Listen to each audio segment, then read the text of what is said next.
Do you want to know who the big bettors in Vegas are getting down on today? I'm talking about the guys in betting syndicates who can move the lines, the guys who hammer a game hard 20 minutes before kickoff.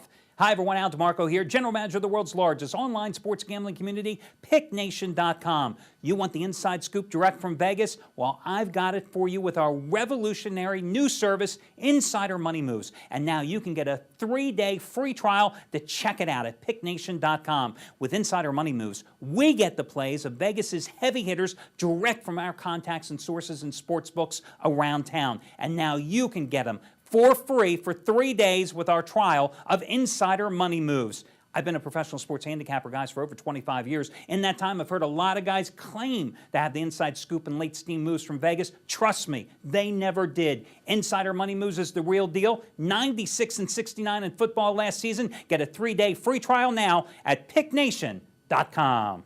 If you like money and fantasy football, you're going to love this free offer to make money with DraftStreet.com. In fact, you've got a chance to win my money because I'm running a $300 league today where the top 7 finish in the money. Hi guys, Al DeMarco here, and today you'll be competing against my team and amongst yourselves to win my money. Fantasy sports have changed over the years, making them more lucrative. No more waiting to get paid at the end of the season. With DraftStreet.com, you get instant gratification. Here's the deal. Go to DraftStreet.com right now. Enter this code, DeMarco, my last name.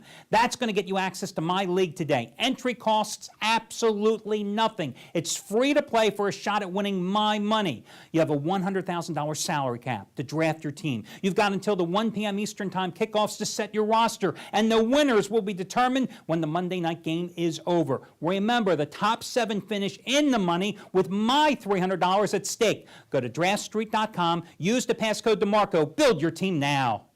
Al DeMarco here along with Steve Budin. We are in the home stretch of this week's Pick Nation Report. 4 more games to break down. Steve, let's start with Philadelphia Buffalo. We had Trace Adams on in the first half hour of the show. Trace liked the over there at 50. Currently the line is sitting at 3. This to me, even though everybody says the Eagles, it's a must-win game, a lot of teams should have win and must-win games, and they end up losing.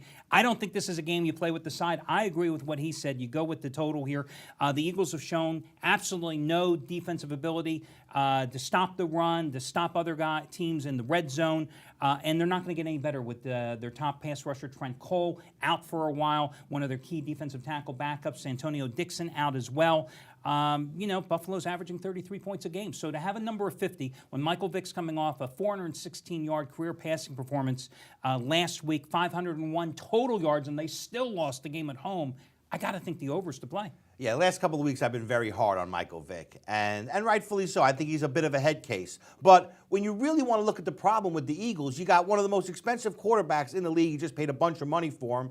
And you got a bunch of guys making the league minimum that are there supposed to protect them. You got to build a wall around this guy. You can't let anybody get to him. No wonder the clock in his head is all messed up. You know, it makes total sense to me. You never see a Tom Brady worrying about getting sacked. Peyton Manning, when he's the guy, you never see him worrying about getting sacked. If you're an elite quarterback in this league, you got to have a wall in front of you to protect you so you can do the things they paid you to do. I think that's the problem with the Eagles right now. Hey, Eagles have gone over 8 of their last 10 on the road, FYI. Next game, Houston hosting Oakland. Raiders have certainly performed admirably this season. I guess they look at this line, Houston only a 6-point favorite at home, coming off the 17 win over Pittsburgh because it could be a letdown game. They're going to be without Andre Johnson. But let me warn you guys, last year's a 3-point road favorite. They went to Oakland without Andre Johnson and won that game 31-24. And they're a better team this year, especially defensively, with Wade Phillips reshaping and putting them in that 3-4 scheme. You know, what really impressed me last week, 2 things against beating the Steelers at home. One,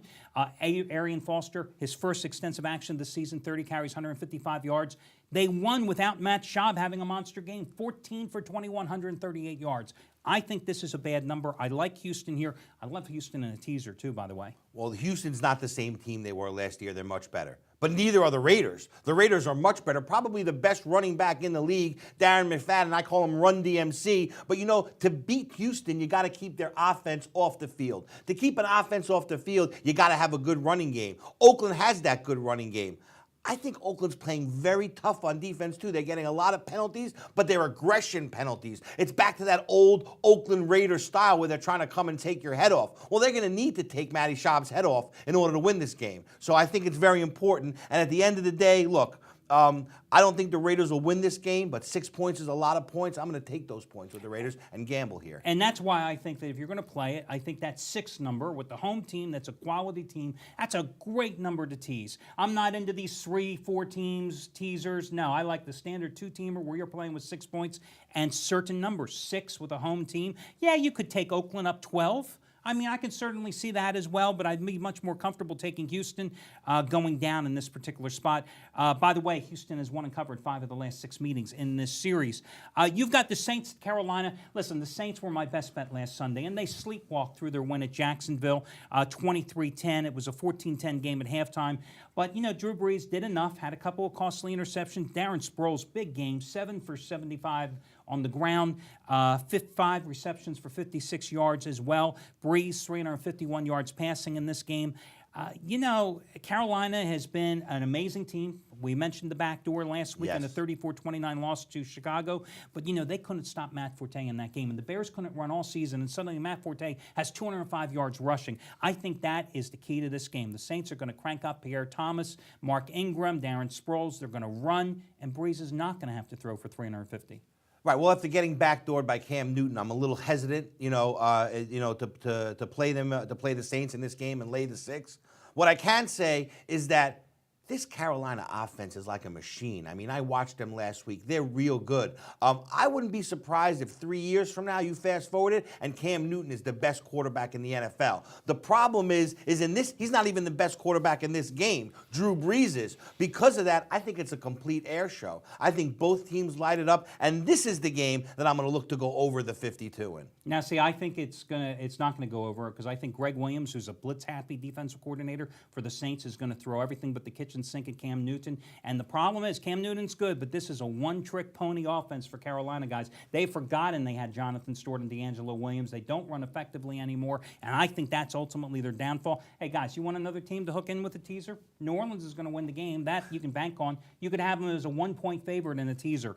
So we differ on that one, and then it's the biggie, the Sunday night game. You've got Green Bay laying 6 at Atlanta. Now, remember, last year in the regular season, that was the game which the Falcons won by a field goal, 20-17, laying 2 points at home. But in the playoffs, where it mattered, the Packers destroyed them.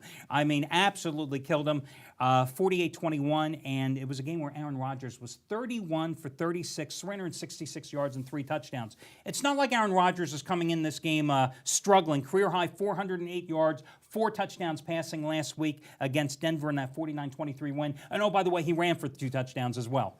Does he ever have a letdown? I mean, does Aaron Rodgers ever have a bad week? Can he have a bad day? You know, I don't know. It doesn't look like he can. To me, my gut tells me that this Green Bay Packer team is by far the best team in the league. In the same respect, you know, this Atlanta Falcons is a very tough beat at home. I mean, 7-1 straight up the last 8 at home, and they're getting 6 points in this game.